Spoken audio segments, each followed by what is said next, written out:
Welcome to The Explainer. Today, we're going to break down one of the biggest and most important challenges in education. How do you actually teach a classroom full of students when they're all at different learning levels? This is it. This is the big question, right? Every teacher, parent, and school administrator is grappling with this. Because let's face it, in today's super diverse classrooms, that old one-size-fits-all approach, it just doesn't cut it anymore.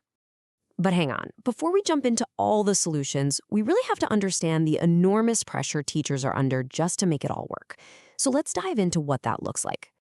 Okay, first up, and this one is huge, the constant, relentless battle against the clock. There are only so many hours in a day, and way fewer for prep time. I mean, just think about it for a second. For one single lesson, a teacher has to prep materials for the students who are flying ahead and need a real challenge, for the students who are right on track, and for the students who need extra support. It is an absolutely exhausting balancing act. Next, we've got the really complex puzzle of assessment. How do you measure what each student is learning and how much they're growing when everyone's starting from a different place? A standard test might show you that one kid is ahead of another, but what it completely misses is the huge leap a struggling student might have made to get there. So teachers are forced to juggle all these different complex ways to assess kids just to get a real picture. Now just try to imagine this, keeping every single student focused and engaged when some of them finish an assignment in 5 minutes, while others are just getting started. It's a massive management challenge. And here's the crucial thing. It's not just about the schoolwork. It's about behavior, it's about attention. The very thing that might keep one group on task could be a total distraction for another, and that can throw off the rhythm of the entire class.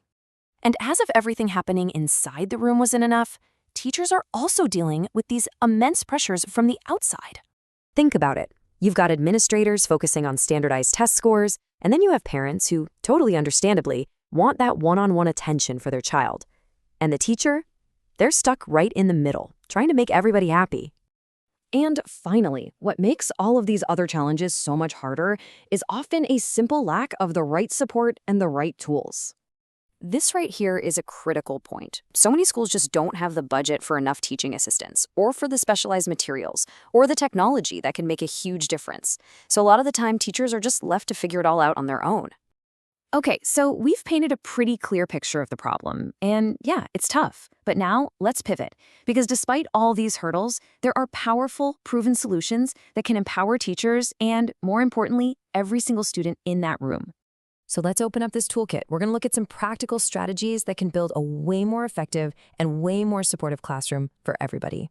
Here they are, 5 big ideas, 5 powerful strategies that are all interconnected and really form the core of supporting a mixed ability classroom. Let's break down what each of these really means. So, differentiated instruction. At its heart, it's a simple but kind of revolutionary idea. One size doesn't fit all. That's it. It means you're actively creating different paths, maybe different readings, different activities, but they all lead to the exact same learning goal. And tiered assignments? That's differentiation in action. See, everyone's working on the same core concept, but the task itself is adjusted. This is how you can stretch your advanced students with some higher level thinking, while others get that essential practice on the fundamentals. Now, this one is really cool. Instead of locking kids into static high or low groups, you move them around based on the specific skill you're working on that day. It totally avoids that stigma, and it uses peer collaboration as this amazing tool for growth. This is all about making data work for you.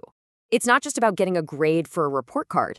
It's about using that info like a diagnostic tool so a teacher can see exactly where a student is getting stuck and then step in with focused personal help. And this is where technology becomes a teacher's superpower for real. There's adaptive software out there that can actually change the difficulty of questions in real time. So every student gets a personalized experience and the teacher gets all this incredible data back. Okay, so the theory sounds great, right? But what does all this actually look like when a teacher is trying to plan a lesson for Tuesday morning? Check this out. This little lesson plan pulls it all together. Notice there's one learning objective for everyone, but the tasks, they're tiered. Group A is working on the basics, just matching. Group B is applying the skill by finding examples. And Group C is taking it to the next level, creating their own. It's one goal, but 3 different paths to get there. When you see these strategies all laid out, It's pretty clear that these aren't just small tweaks. This is a fundamental shift in how we think about education. We're moving away from that old standardized model to something that's way more flexible, way more responsive, and ultimately is designed to help every single learner find a way to succeed.